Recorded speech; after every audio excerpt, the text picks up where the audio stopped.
애굽에 임한 심판 첫 번째 시간입니다. 여러분 지옥 얘기를 좀 많이 요즘에 들어보셨나요?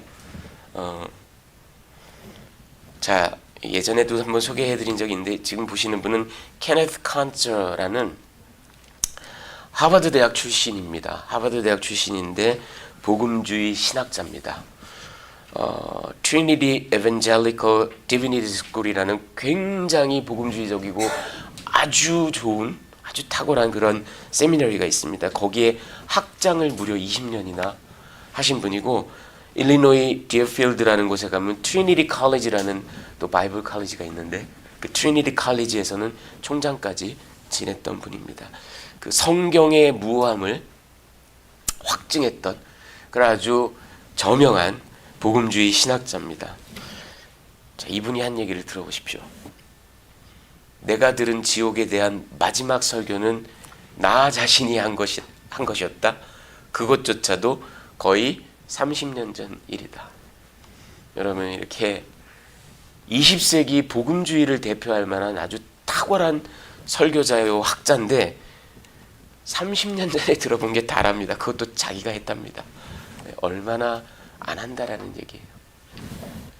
여러분 19세기에 가면 여러분이 잘 아시는 위대한 영국의 청교도 설교자 찰스 스퍼전이라는 분이 있습니다. 이분은 어찌나 설교에 탁월했든지 Prince of Preachers, 설교자의 왕이다, 왕자다, 이런 별명을 받고 있는 사람입니다. 이 사람이 1855년에 런던 해크니라는 곳에서 12,000명에게 설교를 했습니다. 야외에서. 그것도 Heaven and Hell 이라는 제목으로 설교를 했습니다.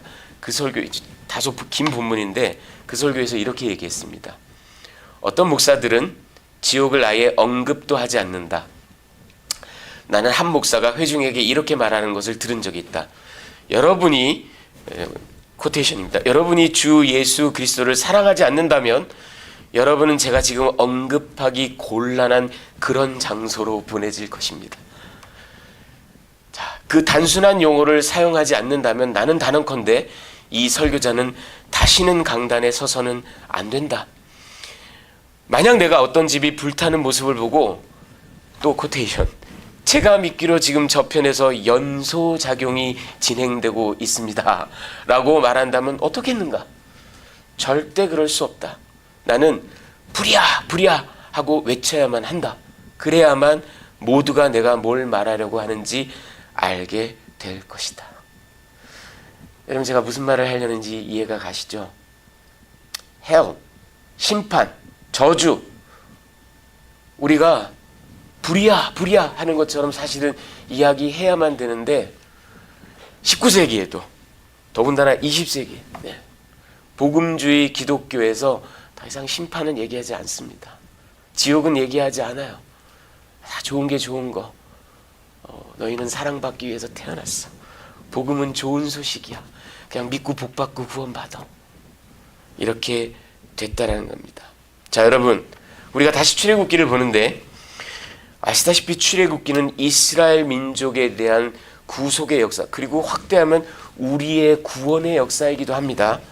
그런데 여러분, 이 구속의 역사는 시각을 달리해서 보면 하나님의 무시무시한 심판의 역사입니다. 우리가 그걸 놓쳐서는 안 됩니다. 자, 오늘 본문을 간략하게 좀 소개를, 좀 간략하지 않고 조금 길어질 것 같습니다. 본문 소개가 오늘은 지팡이들의 전쟁, Staff Wars, 제가 스타워즈를 패러디해서 Staff Wars 7장 8절에서부터 13절까지입니다. 여러분, 이 음악을 좋아하시는 분들, 오페라 좋아하시는 분들 있으세요? 오페라를 좋아하시는 분들은 이 오페라 서곡을 들으면요, 그 뭐 한 3, 4분 때로는 7, 8분 되는 그 서곡에 그 2시간, 3시간 되는 오페라에서 나오는 중요한 선율들이 막 중간중간에 나옵니다. 그리고 그 오페라가 갖고 있는 비극적인 분위기 또는 아주 희극적인 분위기를 잘 표현하는 그런 멜로디로 이렇게 탁 구성을 해가지고요, 그 짧은 순간에 오페라 전체를 본 것 같은 그런 효과를 줍니다. 여러분, 오늘 이 7장 8절에서 13절 이게 왜 들어갔을까? 싶은 그런 에피소드가 하나 나오는데 이게 마치 오페라의 서곡과도 같습니다. 앞으로 있을 일들, 그 신학적 테마, 10가지 재앙, 출애굽, 홍해 이런 것들을 그냥 샥 압축해가지고 보여주는 그런 장면입니다. 야훼의 명으로요, 바로 앞에 가서 지팡이를 던졌더니 이 지팡이가 뱀이 됩니다. 그런데 여기서 그치는 게 아니라 그 정도는 나도 할 수 있어. 그리고 이 바로가 자기 여러분 고대 궁정에는 현인들, 매지션들, 점술가들 이런 사람들이 있단 말이죠. 불러. 그 사람들이 들어왔어요. 그 사람들이 똑같이 해요.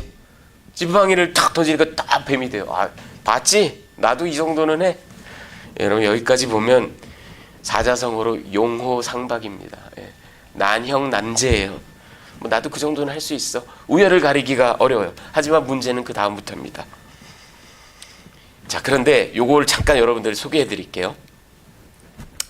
지금 보시는 이거는 북아프리카의 토종 코브라 나샤하제라는 겁니다. 여러분 이 북아프리카의 토종 코브라, 이 코브라 얼마나 독성이 강한지 여러분들 아시죠? 물리면 그냥 바로 죽습니다, 여러분. 예. 자, 그런데요, 이 애굽 사람들은요, 3,000년 전이나 지금까지도 이 스네이크 차머스라는 사람들이 있습니다. 이 스네이크 차머스들에게는 독특한 비법이 전해져 내려옵니다. 지금도 그걸 한대요. 요놈들 이 머리, 이 목덜미 이 뒤쪽에 어떤 부분이 있는데 거기로 콱, 여러분 그 무협지 좋아하세요? 무협지? 예, 무협지 보시면 이렇게 혀를 딱 도사가 팍 누르면 꼼짝 못 하잖아요. 그것처럼 얘네들도 여기 그 머리 뒤에 그 특별한 혈이 있는데 거기로 팍 누르면 얘네들이요, 그거를 캐탈랩시스라고 합니다. 캐탈랩시라고 하는데요, 또는 캐탈랩시스 뭐 이렇게 말하는데 이게 강직증입니다, 우리말로. 또는 강경증이라 그래요. 뭐냐면 모든 근육이 쫙 마비가 됩니다. 그리고 쫙 고든 상태로 펴져가지고 미동도 하지 않아요. 여러분 이 캐탈랩시는 인간에게도 나타나요. 보세요. 저기 지금 캐탈랩시가 일어난 겁니다. 저렇게 하면 저 사람 위에 올라 앉아도 저 사람이 그대로 있답니다. 그러니까 근육이 완전히 막 마비가 되는 거예요. 그러니까 여러분 코브라가 쫙 그렇게 펴져 있으면 이게 지팡이 같잖아요. 그렇죠? 근데 이 놈을 땅바닥에 확 세게 던지면 이 놈이 땅에 딱 떨어지면서 그 혈이 말하자면 풀리는 거죠. 그래가지고 막 이러면서 얘가 이제 막 돌아다니는 거죠. 그러니까 뱀이 되는 거예요. 여러분 이게 그러니까 그렇게 신기한 얘기가 아닙니다. 예, 여기까지는. 자, 그런데 문제는 그 다음이에요. 자, 12장 이게 하나가 더 7장 12절을 한번 같이 읽어보겠습니다. 각 사람이 시작.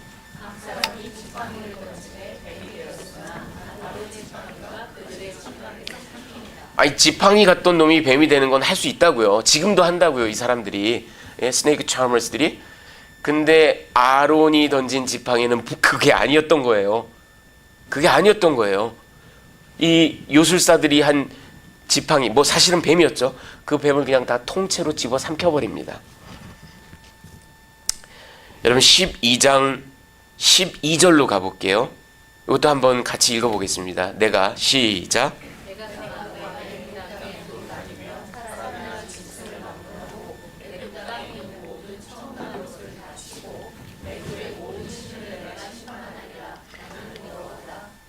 하나님께서 10가지 재앙을, 특히 장자를 죽이는 10번째 재앙을 하시면서 뭐라고 말씀하시냐면 내가 애굽 땅을 치고 그리고 애굽의 모든 신을 내가 다 심판하게, 하나님의 심판 방법입니다. 애굽에 대한, 특히 애굽의 우상에 대한.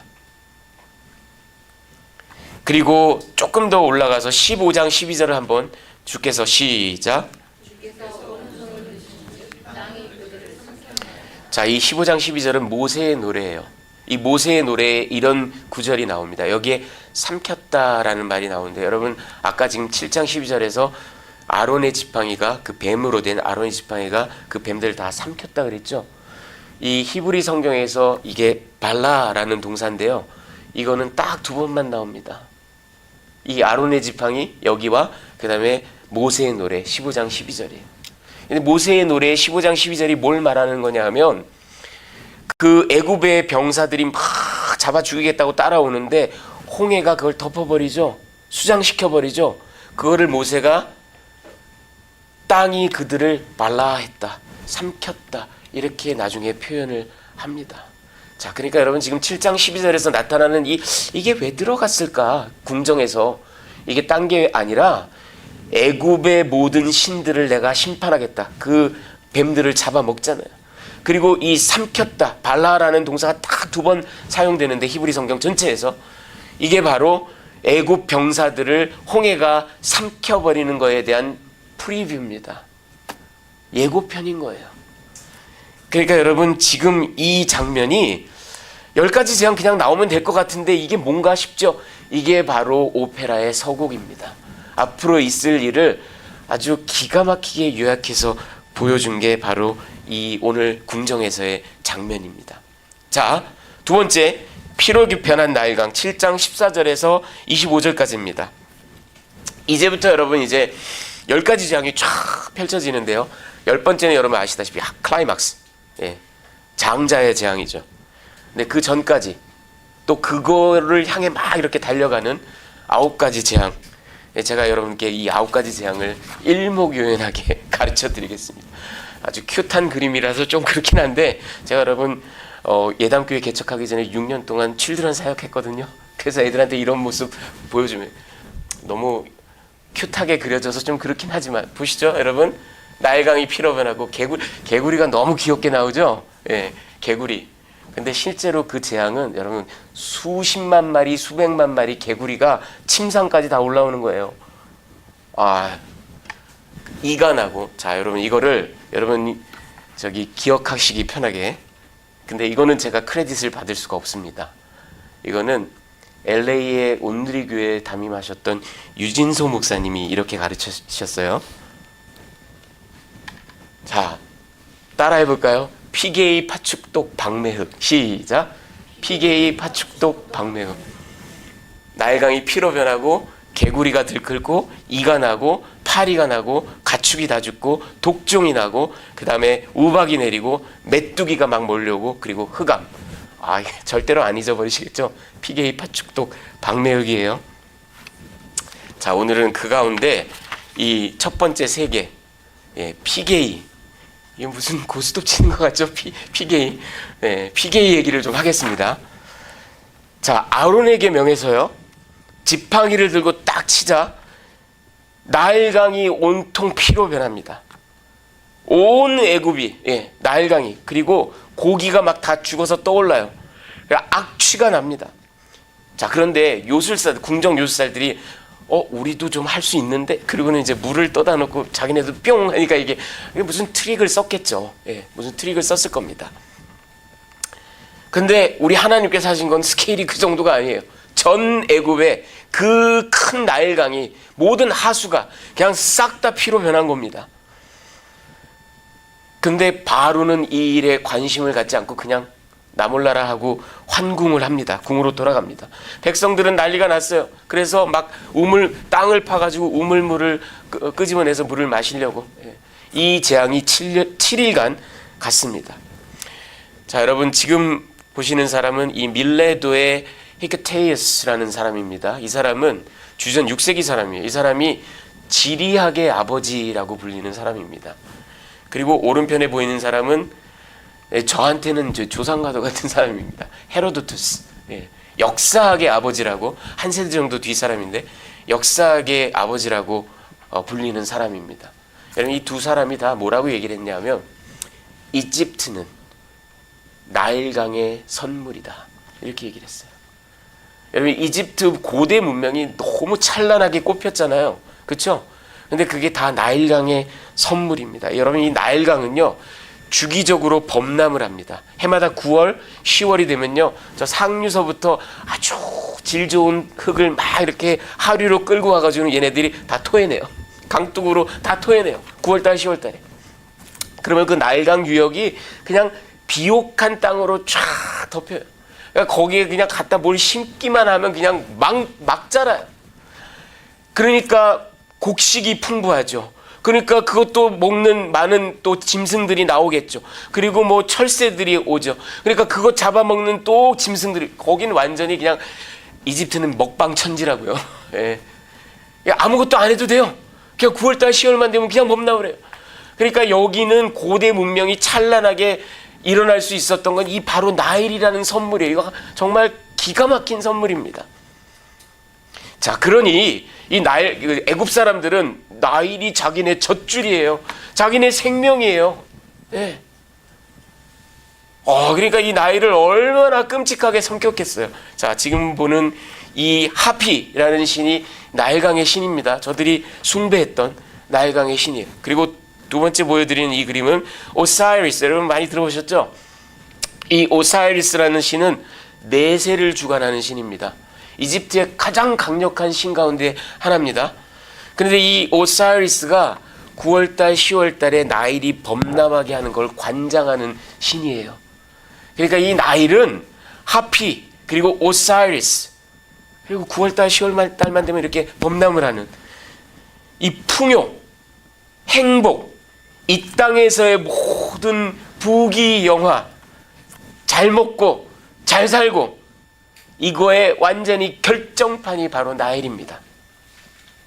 그런데 우리 하나님께서 오늘 보이신 이 첫 번째 재앙의 핵심은 뭐냐면, 너희가 죽고 못 사는, 그리고 너희가 생명과 풍요와 행복의 근원이라고 여기는 나일강을 죽음과 악취의 근원으로 바꿔버리시는 겁니다. 그러니까 오사이리스와 하피를 완전히 심판하시는 겁니다. 근데 이 시점에서 우리는 생각하지 않을 수 없죠. 여러분, 출애굽기 1장에서 어떤 일이 있었죠? 이 바로가 히브리인들을 싹 다 죽이려고 어떤 일을 하죠? 예. 히브리 남아가 나면 전부 다 나일강에 갖다 버리라 그랬죠. 그러니까 이 나일이 또 하나님의 백성, 히브리 백성들을 수장시켜 버리는 그 멸망의 도구로 사용됐단 말이죠. 그걸 하나님이 그대로 보복하시는 겁니다. 예. 자, 세 번째, 이제 개구리 천하입니다. 8장 1절에서부터 15절이에요. 바로가 그래도 거부해요. 그러자 이번엔 아론을 시켜서 지팡이로 딱 치자 어떤 일이 벌어지냐면, 나일강에서 온갖 하수에서 개구리가 막 개골개골. 여러분, 아까 보여드린 개구리는 너무 귀엽고 그렇지만 생각해 보세요. 뭐 우리 가운데 개구리 요리를 즐겨 하시는 분들도 있는지 모르겠지만, 이 개구리가 수십만 마리, 수백만 마리가 나온다고 생각해 보세요. 그것도 집안으로 침상으로까지 막 다 기어오른다. 이거는 말할 수 없는 재앙입니다. 말할 수 없는 재앙이에요. 그래서 이제 8절에 보면 바로가요, 여호와께 구하여 나와 내 백성에게서 개구리, 최초로 바로가 야훼를 인정합니다. 야훼란 이름을 입 밖에 내고요, 이게 야훼께서 하신 일이라는 걸 인정하고 야훼에게 구해서 이 재앙을 거둬달라고 부탁까지 합니다. 좀 진일보했죠. 발전한 겁니다. 그리고는 이제 그럼 이 재앙을 멈춰주마, 시기까지 정해줍니다. 내일부터 멈춘다. 그래서 다음 날이 되니까 이번엔 개구리들이 싹 다 죽어요. 그래가지고 막 산더미처럼 쌓입니다. 그리고는 그 개구리, 여러분, 수십만 마리, 수백만 마리가 썩어서 악취가 난다고 생각을 해보세요. 근데 이 바로 인정하는가 싶었더니만 이제 싹 다 죽고 나니까 또다시 완악해집니다. 자, 여러분, 이 사건은 뭐냐? 여러분, 크눔과 헤케트라는 신이 있습니다. 애굽에 크눔과 헤케트. 자, 지금 올라가는 게 이 크눔이에요. 이렇게 앉아 있는 게. 이 크눔은 여러분이 잘 보이실지 모르겠지만 저 얼굴이 숫양 얼굴을 하고 있습니다. 뿔도 이렇게 있어요. 그리고 이 크눔은 창조의 신입니다. 물을 주관하는 신이에요. 그리고 그의 아내가 있습니다. 그의 와이프가 지금 보시는 헤케트라는 신이에요. 근데 이 헤케트는 얼굴을 자세히 보시면 개구리입니다. 개구리. 예. 이 헤케트는 풍요의 여신이고요, 다산을 기원하는 그런 여신이고, 특히 여인들이 산통을 겪을 때 그 옆에서 그 여인들의 출산을 돕는 그런 여신이기도 합니다. 자, 그런데 여러분, 이 오늘 두 번째 제안을 보세요. 예. 자, 여러분, 근데 이 크눔과 헤케트가요, 재밌는 이야기를 하나 해드리면, 아까 크눔이 창조의 신이라 그랬죠? 저 가운데 이게 인간입니다. 이집트 창조 설화에 의하면요, 이 크눔이 인간을 만들었어요. 어떻게 만들었냐? 저 여러분 밑에 탁자 같은 게 있죠?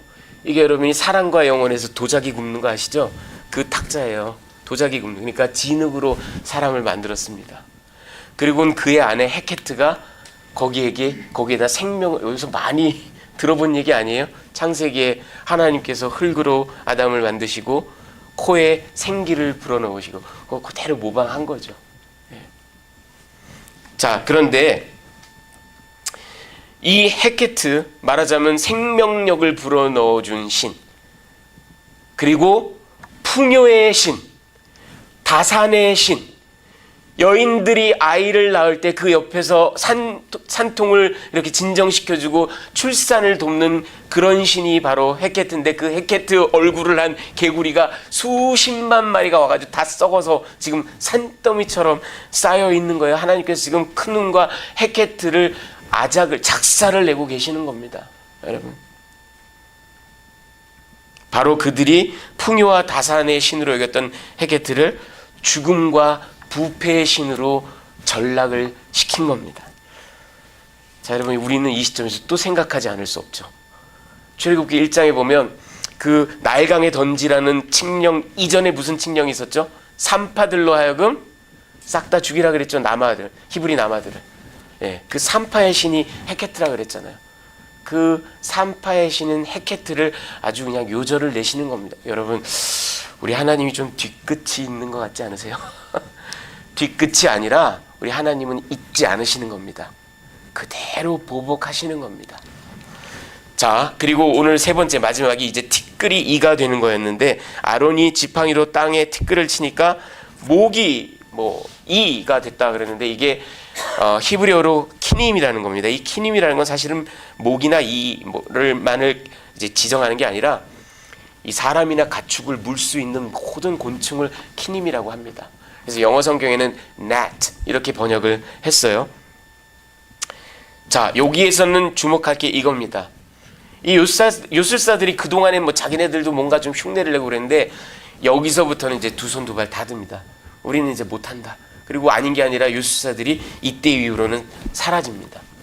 그리고 그들이 말합니다. This is the finger of God. 이거는 하나님의 권능이니이다. 이렇게 말을 합니다. 자, 그런데 바로는 여전히 완악합니다. 말을 듣지 않습니다. 자, 오늘 이 첫 번째 피게이 세 가지 얘기를, 그리고 그 앞에 서곡이 될 만한 그 얘기를 해드렸는데요. 제가 메시지는 좀 간략하게 전해드리겠습니다. 세 가지 메시지. 첫 번째는 심판하시는 하나님. 여러분, 이스라엘의 구원자 하나님은 애굽과 바로의 심판자 하나님입니다. 이 둘은 뗄 수가 없어요. 불가분의 관계입니다. 구원하시는 하나님만 여러분이 들으셨다면 하나님을 잘못 들으신 겁니다. 그분은 심판하시는 하나님이에요. 제가 이전에 여러 번 말씀드린 것처럼 이 복음, 유앙겔리온이라는 거, 헬라어로 여기에서 evangelical, evangelism 이런 영어가 나왔는데, 이 복음이라는 거는 고전고대에서 왕이 후계자가 될 아들을 낳았다라는 소식, 그리고 보다 더 많이 쓰인 거는 우리 군대가 적군을 물리쳤다, 승전보. 이게 바로 유앙겔리온입니다. 여러분 잘 아시는 마라톤 전투에서 그리스 병사가, 아테네 병사가 42.19km를 달려가가지고 우리가 페르시아를 이겼습니다. 그리고 꽉 하고 죽잖아요. 이게 유앙겔리온이에요. 우리가 이겼다. 근데 제가 여러분 늘 말씀드리죠. 유앙겔리온이라는 거, 승전보는 무시무시한 소식이라고요. 사람들이 그걸 몰라요. 굿뉴스, 좋은 소식이라고만 생각해요. 여러분, 승전보는 우리가 살았다, 우리가 이겼다지만 누군가는 죽었다, 누군가는 졌다예요. 여러분, 고대 전쟁에서는 그렇게 딱 전쟁 끝나고 협정서 맺고 이런 게 아니에요. 스포츠 선수들처럼 금메달, 은메달, 동메달하고 헤어지는 게 아니에요. 전투를 벌여서 이기면 이긴 여세를 몰아서 적국의 성으로 몰려 들어갑니다. 그리고는 남자들을 싹 다 죽여요. 남아들까지도 다 죽여버려요. 아니면 여인들과 아이들을 싹 다 노예로 팔아먹거나 아니면은 성적 놀이개로 취해요. 그리고 그 성의 모든 재산을 싹 다 가져가요. 이게 고대 전쟁이에요. 이게 바로 유앙겔리온이에요.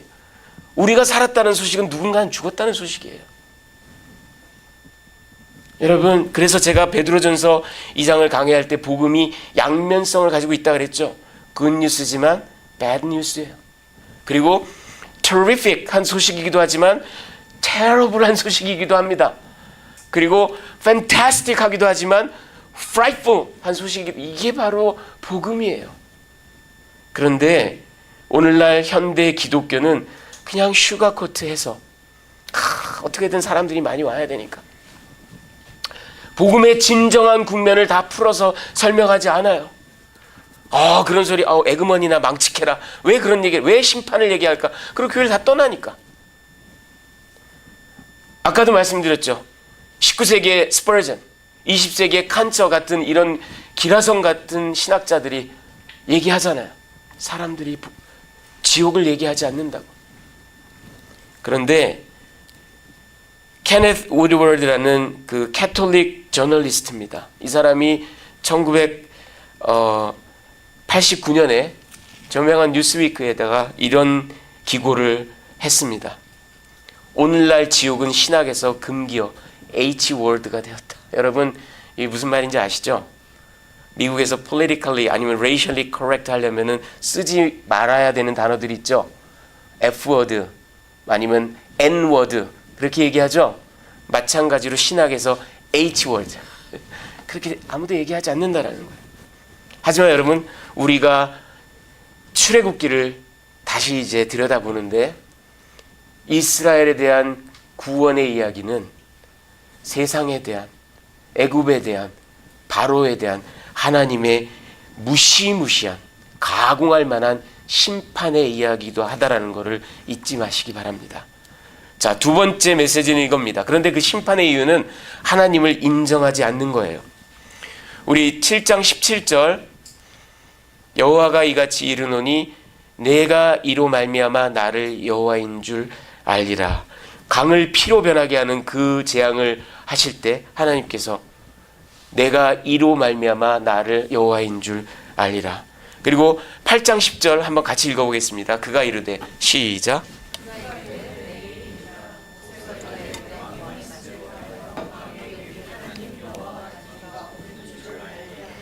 여러분, 이게 심판의 이유입니다. 이게 하나님의 목적입니다. 이게 하나님께서 지금 모든 일을 주관하시는 진정한 이유입니다. 하나님을 하나님으로, 야훼를 유일한 신으로. 여러분 생각해 보세요. 하나님이 이스라엘 백성을 구원하는 것만이 목적이셨다면 이렇게 지리멸렬하게 10가지씩이나 그리고 이렇게 수고를 하실 이유가 없어요. 우리 하나님이 능력이 얼마나 탁월하신 분인데 그냥 쏙 빼가면 돼요. 여러분 휴거 아시잖아요. 휴거처럼 그냥 싹 빼내가면 돼요. 근데 하나님은 왜 이런 귀찮은 일을 하실까요? 왜 이런 성가신 일을 하실까요? 각 국면을 통해서 오늘 제가 오사이리스, 하피, 크눔, 헤케트 얘기했잖아요. 각 국면을 통해서 하나님은 하나님의 진노를, 하나님의 특히 불신앙에 대한, 사람들의 불신앙에 대한 심판을 하나님은 확실하게 보여주시기 원했기 때문에 이렇게 하시는 겁니다. 이렇게 심판의 이유는 딴 게 아니에요. 나를 여호와로 너희가 알아라. 나를 부인하지 말아라. 거짓된 우상들을 버려라. 이게 하나님의 심판의 이유입니다. 자, 끝으로 마지막으로 그러면 심판의 도구가 있어요. 자, 여러분 우리가 10가지 재앙, 10 plagues 이렇게 얘기를 합니다. 근데 사실은 성경, 히브리 성경 어디에도 plagues, 재앙 이런 표현은 나오지 않습니다. 히브리 성경은 오히려 옷라 그래가지고 이건 표징이라는 뜻이에요. 사인이라는 뜻이에요. 그리고 모펫 이거는 이적, wonders 이런 뜻이에요. 히브리 성경에서는 재앙이라는 말을 하지 않습니다.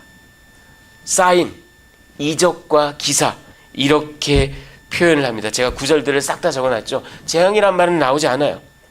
그러니까 여러분, 하나님이 보이신 이 모든 일들은 물론 그 자체가 어떤 심판이고 재앙의 국면이 있는 건 사실이지만, 아니요, 성경 기자가 말하고 싶은 건 이건 뭔가를 포인팅하는 겁니다. 뭔가를 지시하고 있는 겁니다. 앞으로 일어날 일, 출애굽, 장자의 죽음, 홍해, 수장 이런 것들을 가리키고 있는 겁니다.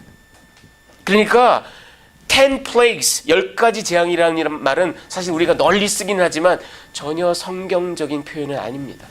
성경적인 표현은 이적과 기사 표징입니다. 마치 예수님의 기적이 이적과 표징인 것처럼. 그리고 이렇게 하나님께서 하시는 이유는 그 바로의 권력 또는 나일강의 그 생명력, 애굽의 젖줄, 자존심의 근원, 또는 개구리가 표현하는 그런 풍요, 다산, 성공, 안락함, 자녀들이 승승장구하는 것, 이 모든 것들을 하나님께서 지금 초토화시키고 있는 겁니다. 그리고 우리에게 보여주시는 겁니다. 앞으로 이루어지는 일들을 너희는 눈 똑똑히 뜨고 봐라. 여기에 하나님의 심판의 도구가 나옵니다. 뭐냐 하면 너희가 주인 삼은 것들, 너희가 우상으로 삼은 것들이 바로 너희를 멸망시키는 도구가 될 것이다. 이게 바로 하나님의 역사입니다. 자, 여러분, 제가 끝으로 이야기를 하나 해드릴게요. 1999년에 10월 달에 비행기가 하나 추락을 했어요. 예. 이 프라이빗 제트입니다. 이게 뭐 Learjet 35 뭐 이런 기종인데, 이게요 그 플로리다주의 올란도를 출발해서 텍사스주의 달라스로 가는 그런 비행기였습니다. 근데 경로를 이탈했어요. 그리고는 북쪽으로 가더니만 사우스 다코타에서 추락을 해서 이 승객과 뭐 기장 5명이 모두 다 사망을 합니다. 근데 이 비행기에는 사실은 윌리엄 페인 스튜어트라는 그런 아주 유명한 프로 골퍼가 타고 가던 개인 전용 비행기였어요. 이 윌리엄 페인 스튜어트란, 저는 뭐 골프를 잘 몰라서 대단한 선수였다고 합니다. 99년 이 사람이 죽을 때까지 당시 이 사람이 PGA를 11번을 우승을 했답니다. 그리고 챔피언십에 3번 우승을 했고요. 이때까지 그가 벌어들인 돈이 $13 million. 여러분, 그때 지금 이게 거의 막 30년 전인데 13 밀리언이면 얼마나 많았겠어요. 근데 이 사람은 특이한 게 뭐냐면, 이 사람은 탁월한 프로 골퍼였다는 것만이 아니라 이 사람 뭐 이제 굉장히 좀 놀 줄 아는 사람이었던 것 같아요. 좀 뭔가 이게 있었던 사람. 제가 이 사람의 모습을 보여드릴게요. 이 사람 옷을 보세요. 기가 막히죠. 예, 저런 복장으로 나가서 골프를 했습니다. 그리고 저 두 번째 그림 이게 이렇게 아주 독특한 제스처가 있죠. 자기가 잘 치고 나면 저렇게 희한한 제스처를, 저게 원체 유명해서 저런 모양으로 이렇게 스태츄를 만들어서 그것까지 팔기도 했대요. 그렇게 좀 쉽게 말하면 놀 줄 아는 남자, 자기 멋을 좀 아는 남자, 이런 사람이었습니다. 자, 근데 이 사람이요, 저걸 타고 가다가 왜 죽었냐 하면 출발한 지 얼마 되지 않아서 교신이 끊겼습니다. 그리고는 이 비행기가 항로를 이탈했어요. 그리고 막 위로 올라가는 거예요. 그러니까 에어포스에서 이제 출동을 했죠. 그래서 이게 왜 무슨 일인가? 이게 실제로 그때 사진입니다. 공군이 이렇게 딱 가가지고 옆으로, 야, 너 니네 지금 뭐 하고 있는 거야? 뭐 이렇게 계속 교신을 했겠죠. 근데 이렇게 유리창을 딱 보니까 유리가 쫙 성에가 끼었어요. 그리고 이렇게 조그만한 그 틈새로 보니까 조종사 2명이 미동도 하지 않고 기절해 있어요. 그래서 결국은 이 비행기는 연료가 다 떨어져서 추락해서 모두 다 죽은 겁니다. 이게 나중에 밝혀졌어요. 뭐냐면 무슨 이유에서인지 이 기내에 기내 기압이 감압이 된 겁니다. 디프레셔라이제이션이 생긴 겁니다. 자, 이런 일이 생기면 어떤 일이 벌어지냐면요, 그 안에 있는 사람이 하이팍시미아라는 게 옵니다. 이게 뭐냐면 저산소 혈증이라는 겁니다. 피에 옥시전, 산소가 없어지는 거예요. 근데 의사들 말이 이 저산소 혈증이 오면요, 사람이 행동을 못하고 의식을 잃어서 결국은 이렇게 되는데, 그 과정이 굉장히 기분이 좋답니다. 마치 마약을 한 것처럼 아주 나른해지면서 기분이 되게 좋은 상태로 취해서 죽은 겁니다. 자, 여러분, 제가 왜 이 얘기를 하냐면요, 이 스튜어트의 비극적인 죽음을 제가 희화화하려는 의도가 전혀 아닙니다. 그리고 그를 도덕적으로 규탄하거나 그럴 게 저는 전혀 없습니다. 다만 그가 죽을 때의 그 증상이 오늘 제가 하고자 하는 얘기와 너무 비슷하기 때문에 말씀을 드리는 겁니다. 뭐냐 하면, 여러분, 우리는 돈, 명예, 권력, 성공에 집착합니다. 그걸 내가 골랐다고 생각해요. 내가 추스했다고 생각을 합니다. 그리고 내가 길들인다고 생각합니다. 하지만 어느 틈엔가 그게 나를 길들입니다. 그게 나를 좌지우지합니다. 그리고 나를 취하게 만듭니다. 내가 어디로 가는지도 몰라요. 어디서 멈춰야 되는지도 몰라요. 그냥 이렇게 취한 상태에서 기분 좋아, 성공을 달리고 있구나. 그러다가 그렇게 죽어요. 그러다가 하나님을 모르고 죽는 게 우리 인생이라는 겁니다. 여러분, 우리가 바로 얘기를 들으면 여러분 누구를 생각하세요? 어떤 인물을 떠올리세요? 히틀러? 에돌프 히틀러? 아니면 조세프 스탈린? 아니면 우리 한국 사람 가운데 김정은? 여러분, 이런 사람들을 떠올리세요? 아니요, 천만의 말씀입니다. 죄송스러운 얘기지만 여러분, 바로는 사실은 우리 가족일 수 있습니다. 우리 동료일 수 있습니다. 우리 이웃일 수 있고요, 우리 친척일 수 있습니다. 여러분, 하나님을 인정하지 않는다면, 우상을 섬기고 살아간다면, 그가 최고 권력자든 아니면 그저 필부이든, 아니 심지어 저 사람은 법 없어도 살 사람이야, 부처님 가운데 통학이야, 이런 정말 착하디 착한 사람일지라도 하나님을 인정하지 않는다면 그는 바로입니다. 왜? 그는 그렇게 말할 거예요. 나는 하나님이란 존재를 믿을 수 없어. 나는 내 이성을 믿겠어. 난 내 경험을 믿겠어. 나는 나의 그 철학을 믿겠어. 나는 과학을 믿겠어. 나는 나의 도덕성을 믿겠어. 심지어 아무것도 없으면 나는 내 주먹을 믿겠어. 그리고 자기가 선택해요. 그리고 그 원칙에 따라 살아가요. 하지만 결국은 본인이 선택한 그것이 자기를 좌우합니다. 그리고는 취한 듯이 자기가 멸망으로 가는 줄도 모르고 그렇게 가다가 크래쉬, 죽고 마는 게 우리 인생이라고요. 여러분, 내가 주인 삼은 것이 바로 나의 멸망의 도구가 되는 게, 이게 하나님이 출애굽을 통해서 보여주고 계시는 하나님의 역사입니다. 여러분, 출애굽기는 말씀드린 것처럼 구원의 역사지만 출애굽기는 동시에 심판의 역사입니다. 그리고 여러분, 심판하시지 않는 하나님은 사실은 역설적이게도 구원하시지 않는 하나님과 마찬가지입니다. 그러니 여러분, 우리는 이 복음의 복된 소식에, 하나님의 이 모든 인류 구속사의 운행의 핵심, 복된 소식이면서 무시무시한 심판의 소식, 그리고 하나님을 인정하지 않는 것이 바로 바로의 길, 가롯 유다의 길, 본디오 빌라도의 길이라는 걸 우리는 잊지 말아야 합니다. 그리고 삶의 모든 국면에 우리의 온전한 주인이 하나님이심을 날마다 고백하시는 그런 저와 여러분이 되시기를 우리 주님의 귀하신 이름으로 축원합니다.